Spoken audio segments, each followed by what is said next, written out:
Friends, we are back here again with one more video series. In the yesterday's lecture, we had seen about the crystal structure, what is crystal lattice. So we will be today having an extension of this period only. But before going to this crystal and crystal lattice, I would like to tell you the differentiation points between the types of a solid. The types of a solid we have seen is molecular solid, then ionic solid, metallic solid and covalent solid. So today we are going to see the differentiation points between this kind of a solids. So let's come. So here we are going to take type of solid, constituent particle, then we will take intermolecular forces of attraction, physical property, example, physical properties and their melting point, right? So these are the points we are going to cover under the distinguish between the types of a solid. So first type of a solid we will take is molecular solid. First type of a solid is a molecular solid. In a molecular solid, we know there are three types of a solid, that is non-polar, polar solid and hydrogen bonded solids, right? So you know what is non-polar solids? Non-polar solids are those where there is no presence of any kind of a charge is called as the non-polar. Polar means there is a presence of a positive and negative charges. It appears whenever there is a difference in the electronegativity. Hydrogen bonded solids means there is a presence of a hydrogen bonding. Now let's look at the constituent particles. Constituent particles in a non-polar is molecule. Intermolecular forces of attraction are dispersion. Example here I can give is argon, CCl4 and CO2.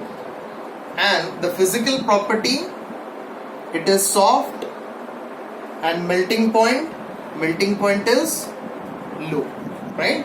Then second type, again the constituent particle will be molecule. Then intermolecular forces of attraction are here dipole interaction, right? Then the example can be HCl and SO2. Here it is also soft and having a melting point low, right? Then comes the hydrogen bonded molecular solids. The constituent particles will be also molecule. Intermolecular forces of attraction are hydrogen bonding. Then example here I can give is ice.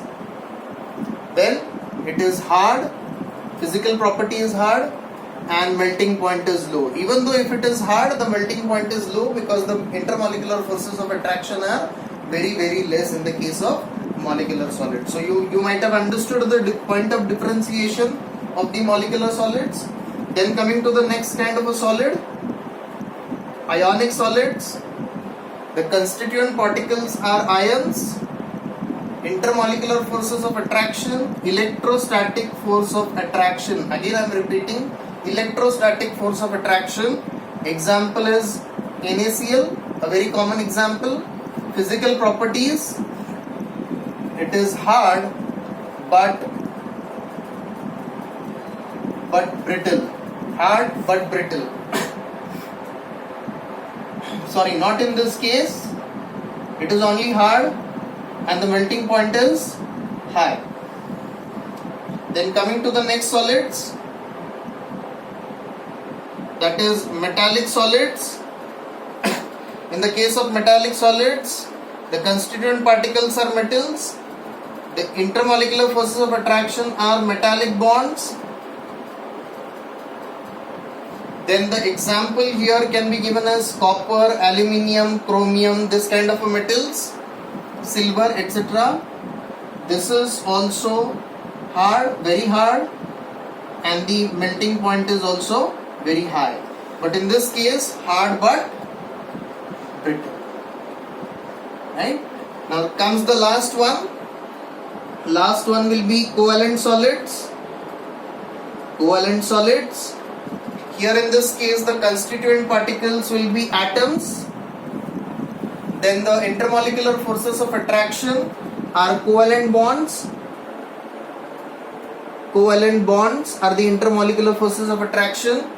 Example here I can give is diamond and graphite, right? So diamond and graphite are the examples, and physical property is hard, but except graphite it is very soft, right? Then melting point is high, right? So I hope that you might have understood the point of differentiation between all of them. Again I will repeat: type of a solid, constituent particles, intermolecular forces of attraction, example, physical properties, and melting point. Now here one more thing to remember: it is hard but malleable. Hard but malleable, right? So this is the only point of differentiation we have seen.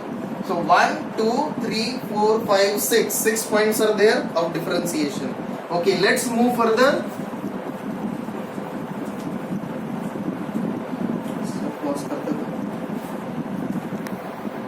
Pause कैसे करते हैं? Double आ रहा था.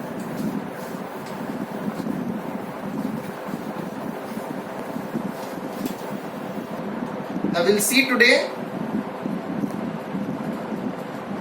crystal lattice, right? So what is the crystal lattice? Yesterday we have seen the arrangement. You can note it down: the arrangement of constituent particles in a three-dimensional space is called crystal lattice, right? So let's draw the crystal lattice.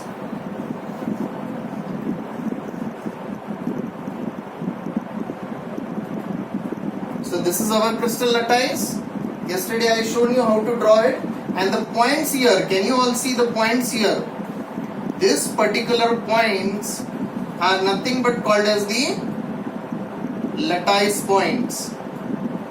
They are called as the lattice points, right? Apart from this, there is also a presence of a edges in the crystal. Now this kind of a crystal is a very simple crystal, a cubic crystal. So what are the edges? Now let's take the example of this room. We have the 4 corners at the bottom, 4 corners at the top.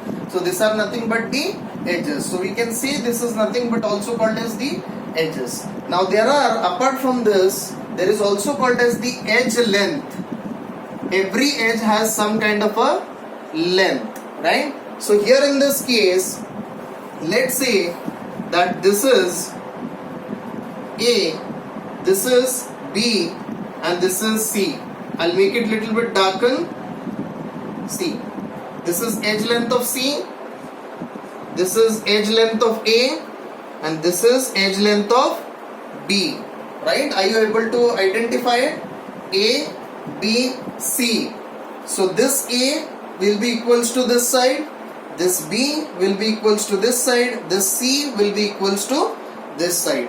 Now in this case, there is also a presence of some kind of an angle is present in this 3A, B and C. Now let's look at the angle. The angle between A and B is said to be gamma, right? Angle between B and C is said to be alpha, and the angle between A and C is said to be beta, right? I hope that you might have understood. The angle between A and B is a gamma, the angle between B and C is a alpha, angle between A and C is the beta, right? Now here one more term we have to understand, that is the unit cell, right? Now what is the unit cell? The smallest part of the crystal is said to be the unit cell. Smallest part of the crystal is said to be unit cell. So let's understand the smallest part.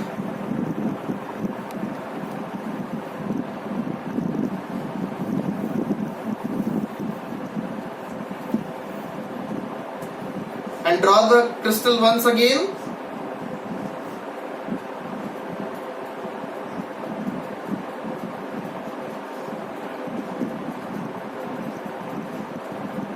So see, this particular part is the smallest part, right? So this particular smallest part will continue. The smallest part is said to be the unit cell. Now you might have understood what is exactly the unit cell. Okay, now apart from this, we also have these 7 crystal systems. We'll look at those 7 crystal systems. Okay, now what is the use of a lattice points? How lattice points are helping us? Lattice points will tell you about the geometry of the crystal, right? Last year we have learned about the geometry. Geometry is nothing but tells you the shape and the size of the molecule. So here in this case it will tell you about the geometry of the crystal, right? So there are some 7 crystal systems based on this particular angles and based on the edge length of the unit cell. We are going to define the 7 crystal systems. So these 7 crystal systems are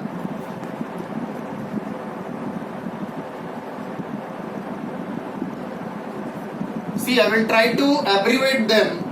C, T, O, M, H, R and T, right? I'll write down their name of crystal. Then we will see the edge length. Then we will see the angle. And then finally we will see the example, right? So let's look at this particular table. See, remember my dear students, this table is a very, very important table. You have to understand all these angles. If you understand this particular table, you are further going to understand what are the BCC crystals, what are the FCC and what are the simple cubic, right? Similarly, there are different kinds of crystals are present in this 7 crystal systems. These are the 7 crystal systems, and apart from this, there are also 14 unit cells. So 14 unit cells we will discuss afterwards, but first we will discuss about the 7 crystal system. Now first one is a cubic, right? In the cubic, the edge length is A equals to B, B equals to C. Then alpha equals to beta, beta equals to gamma, gamma equals to 90 degree. Example is NaCl, right? Then second one, tetragonal. In the case of tetragonal, A equals to B, B not equal to C, alpha equals to beta, beta equals to gamma, gamma equals to 90 degree, right? Then in the case of orthorhombic,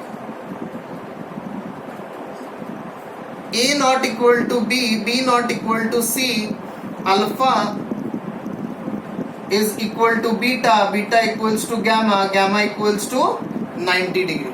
Right? Here the example will be CaSO4, here the example will be BaSO4. Right?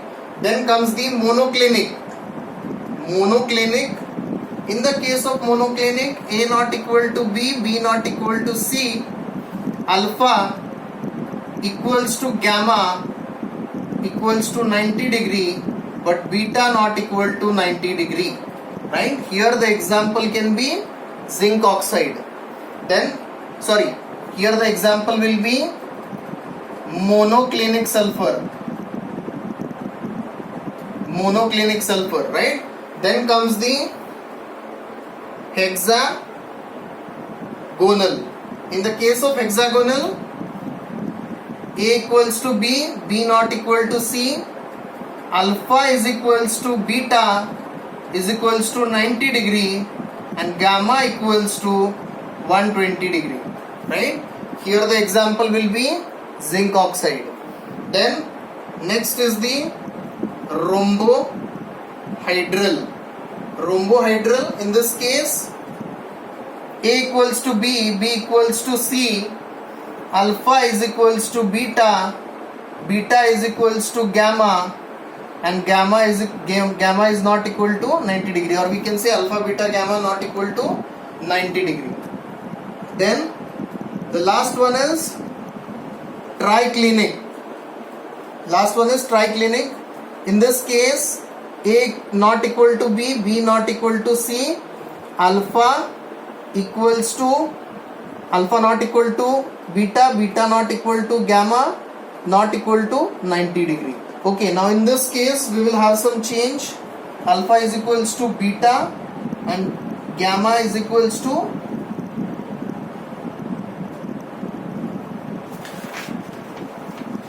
alpha is equals to beta, beta equals to gamma, gamma not equal to 90 degree. This is right.